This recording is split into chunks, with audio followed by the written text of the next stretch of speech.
Hello and welcome to another Europa Universalis 5 video where we're going to be looking at that game that we're also incredibly hyped about, and if you are as hyped as I am, then click the subscribe button because I make videos like 4 times, sometimes 5 times a week on this game, and you know, if you want to stay updated and in tune and in the know, then this may in fact be the best place to be. Now, today we're going to be looking at the map feedback rework of Japan and Korea. And first of all, you can see immediately that we have the nice terrain map with the mountains showing, which we did not have the last time we saw this. And I think, honestly, it's looking better and better every single time we see this. Improvements are being made, and yeah, when you have the country's colors over it, I think the map looks absolutely phenomenal. I do think this looks really, really good. If I could get, you know, cities visible at this zoom level, forts visible, armies visible, I would be very, very happy chappy indeed. Now, let us get into the Tinto talk, and we'll have a quick gander at some certain things that may or may not have changed. So, hello and welcome to another week of Tinto Maps Feedback. Today we'll take a look at Korea and Japan. This area has required less rework than other ones, but some adjustments have been made, and that's true. So, for starters, let's go and have a look at the original Tinto maps for Korea and Japan, and you can see that there isn't even a single disagree here. There is no... Maybe you can take the laughing emoji to be a negative sometimes, but also not necessarily. But 170 loves, 120 likes. This was a very well-liked Tinto map. And so that's why I guess generally there is less changes needing to be made. And of course, we've got the old map as well. I think the biggest change that you can see immediately is, for starters, the new one just looks better. But also, this was called the Japanese Shogunate, and now they're calling it the Ashikaga Shogunate. Look, far be it from me to beat a dead horse, and belabor a point made to the point of ridiculousness, but I'm quite in favor of endonyms. I don't know if I've made that clear yet or not. I'm quite in favor of endonyms, and this just, I mean, it's just more flavorful, right? Calling it the Ashikaga Shogunate sounds more intriguing, more interesting than, you know, Japanese Shogunate. Like, okay. But this is just better. Anyway, let's see what else we have here. The list of changes.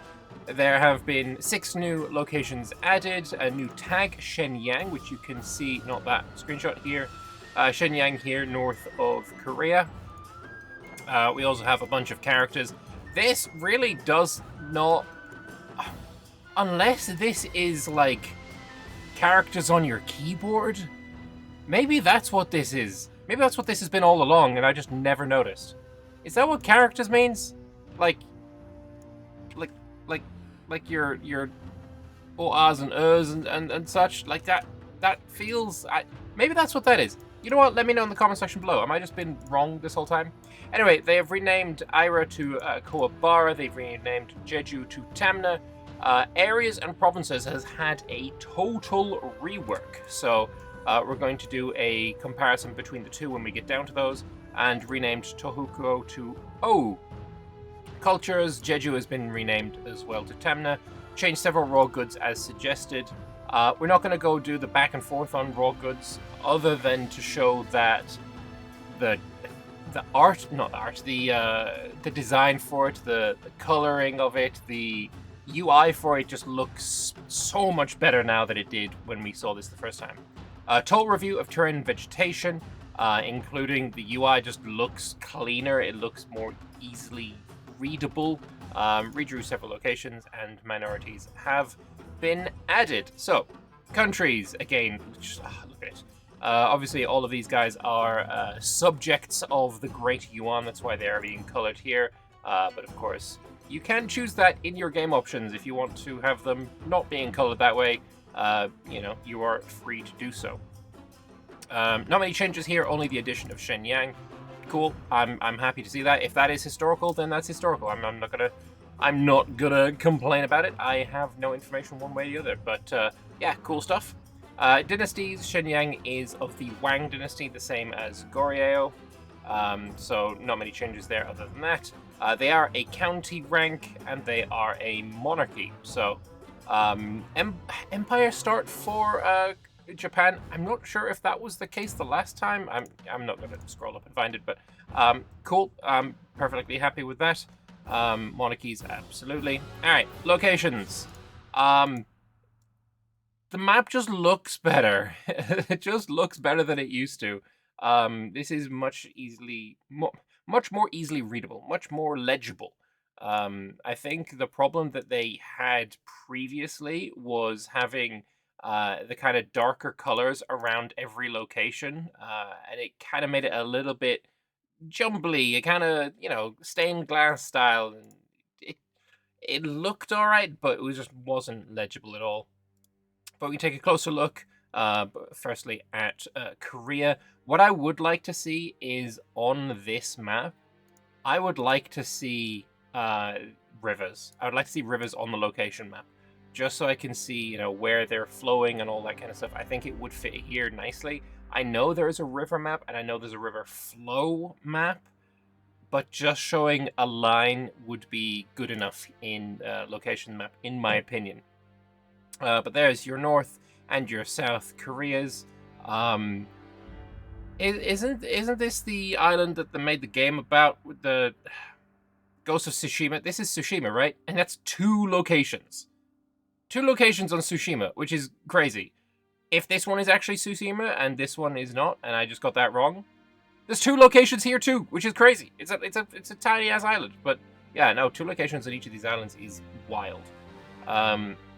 Either way, more locations. Lovely stuff, lovely to see. And mountain impassableness is something I really like to see as well. I like impassable terrain. It makes making fortifications like really fun, right? If you're taking a probably the best, it's probably still this one is the best image to see. As a Korea, I'm building a fort in Jangjin. I'm building a fort in Gapsan. I'm building probably a fort. Musan would be nice, but you'd still get this kind of snaky situation going down here. But a Danathian, also a really good one. Ganji here, great.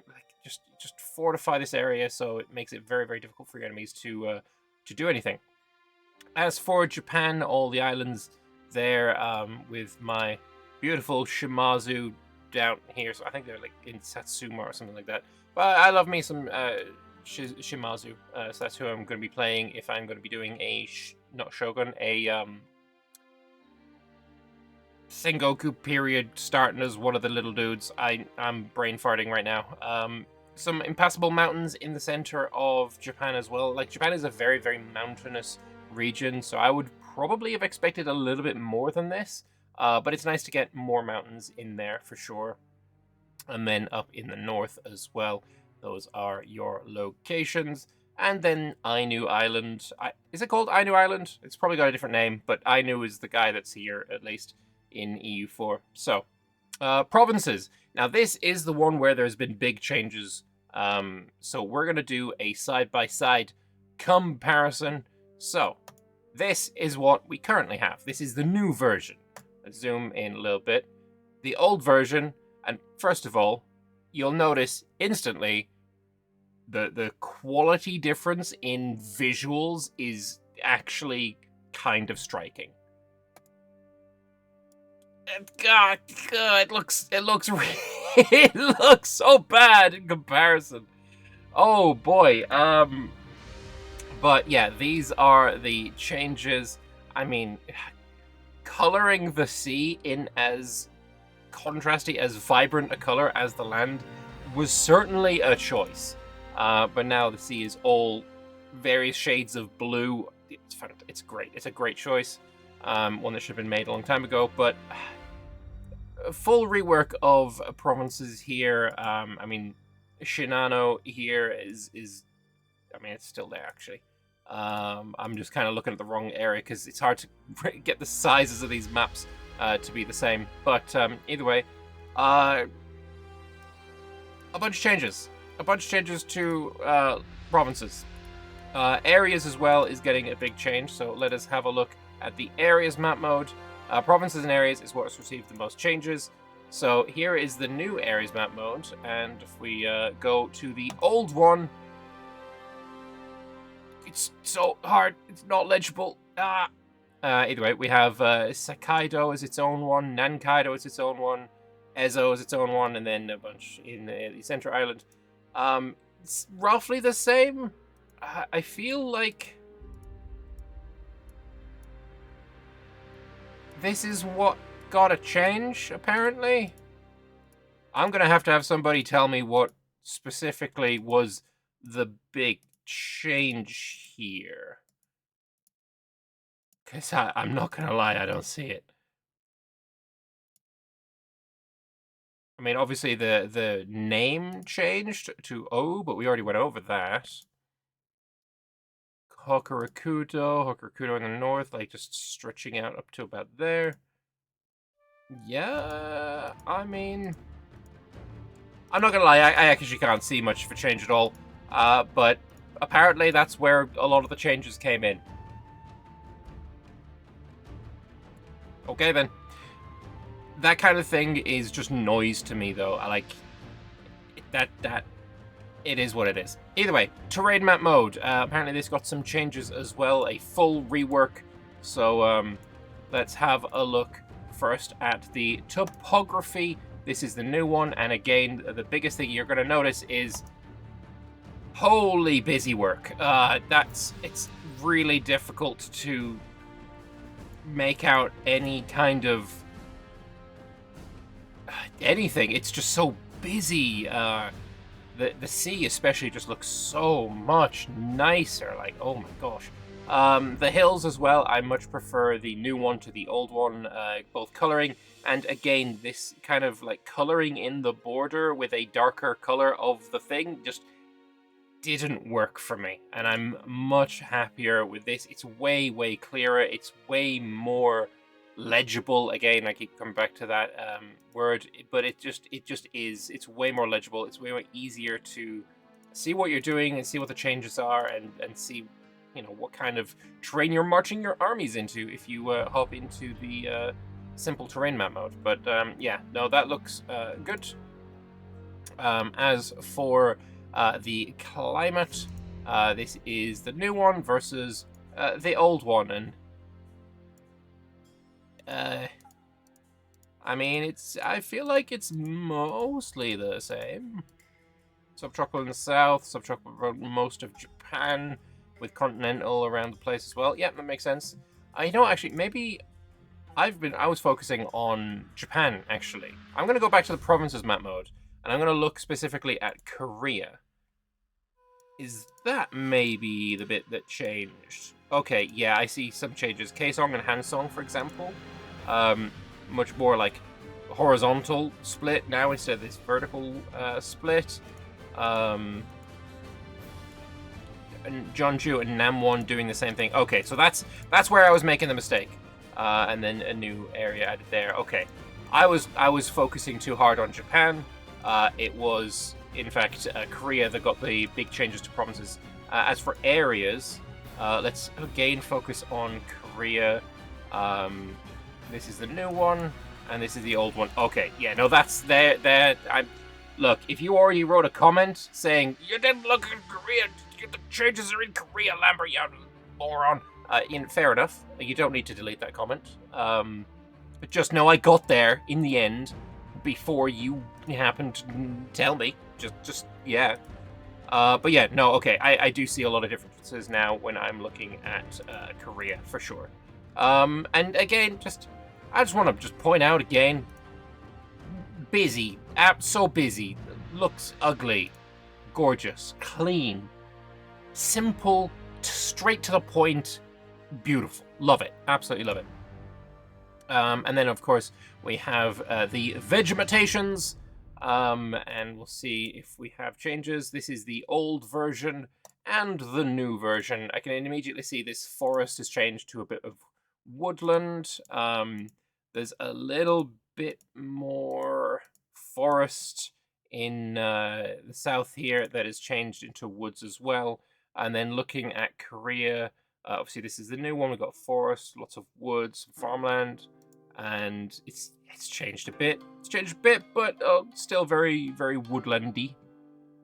Very nice.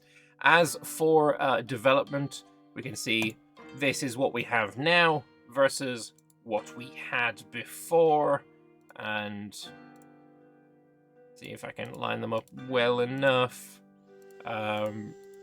Still the same rough areas have gotten the same amount of like love, but you know, maybe the development here in the south of Korea has been spread out a little bit instead of just all being concentrated in this one location. But otherwise, there is your development map modes, and again, it just looks better. It just looks better. Surrounding it with the colors when you're supposed to be trying to like get a gauge, like a color means a certain level of development. But if you have that certain level of development and you are giving it a border in a different color, it's just taking away from the information that you want. So this, much simpler, yes, but also just way more legible, again. Fantastic. Love it. Absolutely love it. Harbors, I don't have a comparison for you, but there is your harbors. Lots and lots of harbors in Japan. They are going to be a fantastic nation if you wish to play around with navies. Fantastic stuff. Cultures, not much changes there. A bit of adjustment on minorities. So Saigoku minorities been added there into Togoku, and then Ainu minorities in Tohoku, and then Koreans in Jurchen areas. Very nice indeed. As for languages, we have first location language and then the court language. So Japanese, Korean, Jurchen, Ainu, relatively similar, relatively the same. Nice. Religions. Again, I'm not going to show the back and forth because there's just really no changes. Other than this used to be called Mahayana and now it is called Eastern Buddhist. That's the only change that I've seen there. Raw materials. I'm not going to do the back and forth because I find it very difficult to notice the differences most of the time. But we get some zoomed in and we can see there's some really, really good trade goods in Korea. And if you want to see a really good video on Korea in EU5, then Generalist Gaming has, in my opinion, the best of the content creator videos that were posted a couple of months ago. His was the best. It made me understand just how little I understood, which is scary, but it's good. But yeah, lots of pepper, gold, beeswax. We got gems, medicaments, of course, copper. So really, really good trade goods. Lots of gold, in fact. So yeah, very, very good trade goods in Korea. In the north of Korea as well, we got some silver, some more gems, some silk, more gold, iron, and lead.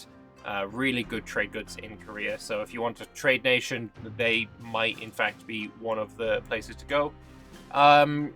Japan isn't much worse off. There's a lot of fish, so you're not going to be really struggling for food. Probably rice as well is a really good trade good for food.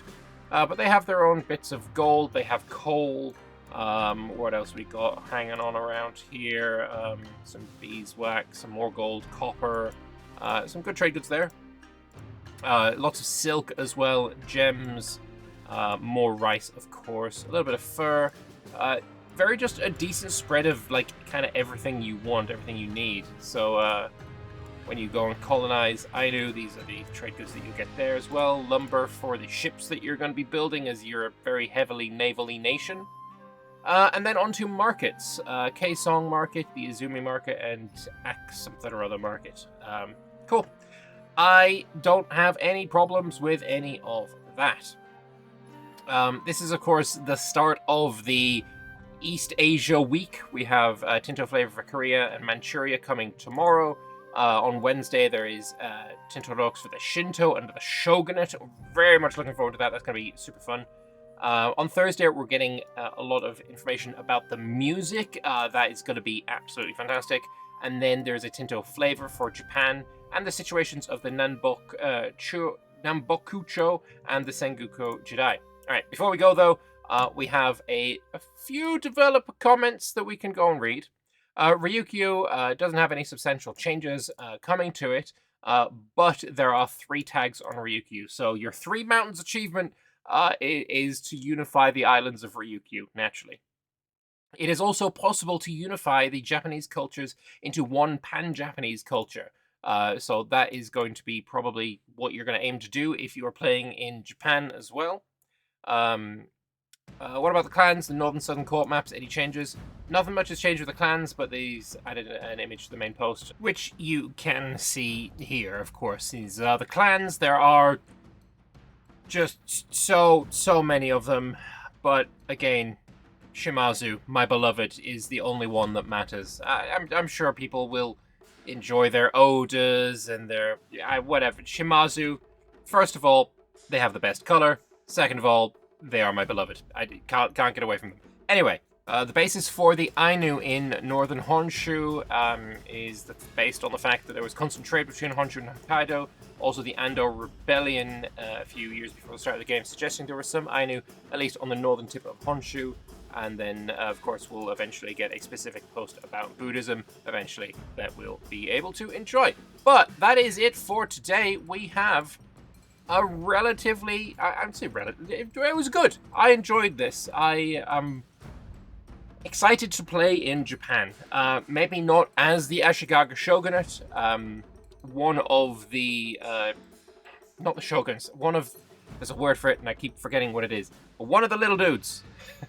Definitely interested in playing those, or the Northern and Southern Courts. I don't know yet. We'll find out soon, right? We'll find out when we get to know about Sengoku Jidai, the Nanbokuchu, Shinto Shogunate, Tinto talks. Like we're gonna learn all about it. So I'm looking forward to that. But anyway, keep in touch with me by clicking the subscribe button. That's not how you keep in touch, but you should do it anyway. Comment in the comment section below, and I will see you guys tomorrow for some Tinto flavor for Korea and Manchuria. I'll see you then. Bye-bye.